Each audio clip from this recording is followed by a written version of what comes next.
ശരിക്കും അത് ദിലീപ് എന്ന് പറയുന്ന ഒരു നിർമ്മാതാവിന്റെ ഒരു ബ്രില്യൻസ് ആണ്. കാരണം ആ സിനിമ അന്നത്തെ റിപ്പോർട്ട്സ് പ്രകാരം ഒരു പുതിയ സംവിധായകനും പുതിയ താരങ്ങളും അഭിനയിക്കുന്ന ഒരു സിനിമയ്ക്ക് അതുവരെ ഇല്ലാത്ത ഒരു പ്രീ ബിസിനസ് ആണ് ആ സിനിമയ്ക്ക്. അന്ന് നമുക്കറിയാം സാറ്റലൈറ്റും പിന്നെ ഓവർസീസ് ഉണ്ട്, ഡിസ്ട്രിബ്യൂഷൻ, ഓഡിയോ, വീഡിയോ. ഇന്നത്തെ പോലെ OTT അല്ല, അന്ന് മെയിൻലി സാറ്റലൈറ്റ് ആണ്. അപ്പൊ വളരെ നല്ല പൈസയ്ക്കാണ് അന്ന് സാറ്റലൈറ്റ് ഒക്കെ വിറ്റുപോയത്. അത് ദിലീപ് നിർമ്മിക്കുന്നു എന്ന് പറയുന്നതിന്റെ പേര് വിനീത് ശ്രീനിവാസ് സംവിധാനം ചെയ്യുന്നു. ഇത് രണ്ടുമായിരുന്നു. നമുക്കറിയാം ആ സിനിമ ഇറങ്ങി, ആ സിനിമ ഹിറ്റായി.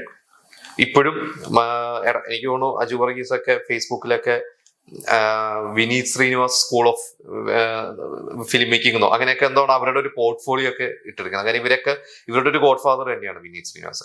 ആ സിനിമയിൽ ചെറിയ വേഷങ്ങളിൽ അഭിനയിച്ചിട്ടുള്ള വേറെ താരങ്ങൾ, അതിൽ പ്രധാന നടനാണ് സിജു വിൽസൺ. സിജു വിൽസൺ അതിന് ശേഷം മറ്റു സിനിമകളിൽ നമ്മൾ സിജുവിനെ കണ്ടിട്ടുണ്ട്. സിജു അതിൽ എനിക്ക് തോന്നുന്നു ഒരു സീനോ 2 സീനോ ഒക്കെ സിജു അത് അഭിനയിച്ചിട്ടുണ്ട്. കുറെ പേരുണ്ട് അതുപോലെ. പിന്നീട് അന്ന് ആ ഓഡിഷൻ ചെയ്ത് വിനീത് എടുത്ത എല്ലാവർക്കും 1-2 സീനൊക്കെയാണ് കൊടുത്തത്. അതിനുശേഷം അവർ ഒരുപാട് സിനിമകൾ അഭിനയിച്ചു. പലരും ഇപ്പോഴും തിരക്കേറിയ നടന്മാരായിട്ട് മലയാള സിനിമയിലുണ്ട്.